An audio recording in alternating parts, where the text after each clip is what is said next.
Israel-Hamas, ABC launches Middle East advisory panel as news boss urges journalists to be impartial. We're sorry, this feature is currently unavailable. We're working to restore it. Please try again later. The Sydney Morning Herald. The Sydney Morning Herald. Sections. Network. Advertisement. Exclusive. Business. Companies. Israeli-Palestinian conflict. ABC News boss warns staff against political activism, forms Gaza advisory panel. By Callum Jaspin and Osman Faruqi. Save articles for later. Add articles to your saved list and come back to them anytime. Advertisement. ABC News Director Justin Stevens has urged staff to avoid applying personal convictions to reporting on the unfolding conflict in Gaza, as he introduced a new Middle East coverage advisory panel to advise on language and editorial policy. In an email to staff on Thursday, seen by this masthead, Stevens said the senior editorial group would meet regularly from next week, advising the national broadcaster's news staff as it reports on the Israel-Hamas conflict, after staff voiced concerns with its coverage in a meeting on Wednesday afternoon. Controversial views can be ventilated, but we must challenge and question them, Justin Stevens says. More than 200 ABC News staff joined a meeting to discuss the broadcaster's coverage of the war, with some taking issue with part of the language used in its reporting. Stevens re-emphasized the broadcaster's role in providing accurate, objective and meaningful coverage, but acknowledged the challenges and need for regular assessment of its reporting and editorial approach as the story continued to evolve. Accuracy and impartiality are core to the service we offer audiences. We must stay independent and not take sides. That doesn't mean false balance.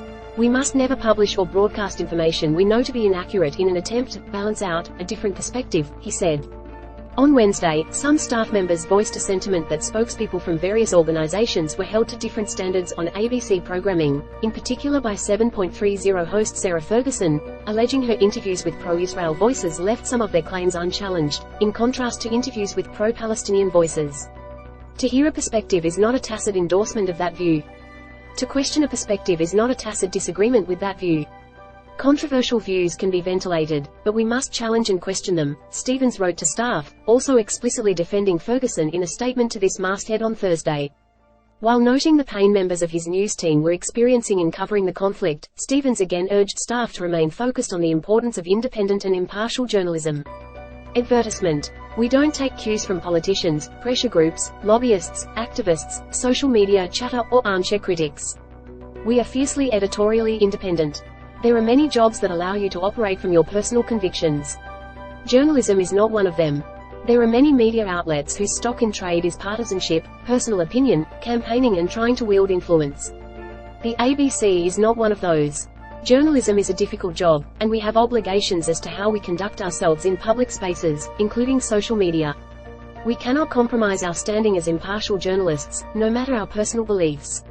Alongside the advisory panel, the ABC has also created a hub for editorial guidance, including advice on terminology, after staff voiced concerns over the corporation's unwillingness to terms such as invasion, occupation, genocide, apartheid, and ethnic cleansing, in relation to Israeli government policy and allegations made by human rights groups. We will keep staff updated with any advice and recommendations regarding our coverage that the news executive endorses. An ABC spokesperson said the broadcaster periodically instituted advisory panels for major events or ongoing stories, such as the voice referendum and federal elections. On Thursday, the ABC's independent editorial ombudsman, Fiona Cameron, published 4 investigations following complaints relating to 4 items of the broadcaster's coverage, finding no breach in each case. Cameron's office received 164 content complaints regarding an interview with former Israeli Prime Minister Ehud Olmert on November 1 on 7.30 and an excerpt from the interview posted on social media. The social media snippet featured a question about an Israel Defense Forces strike on a Gaza refugee camp. While the Ombudsman did not consider the interview to have breached editorial standards for accuracy and impartiality, it removed the post from X, formerly known as Twitter. The Business Briefing newsletter delivers major stories, exclusive coverage and expert opinion. Sign up to get it every weekday morning. Israeli-Palestinian conflict. For subscribers. ABC. Media and Marketing. Israel. The Palestinian territories. Most viewed in business. From our partners. Advertisement. The Sydney Morning Herald. Twitter. Facebook. Instagram. RSS. Copyright 2023.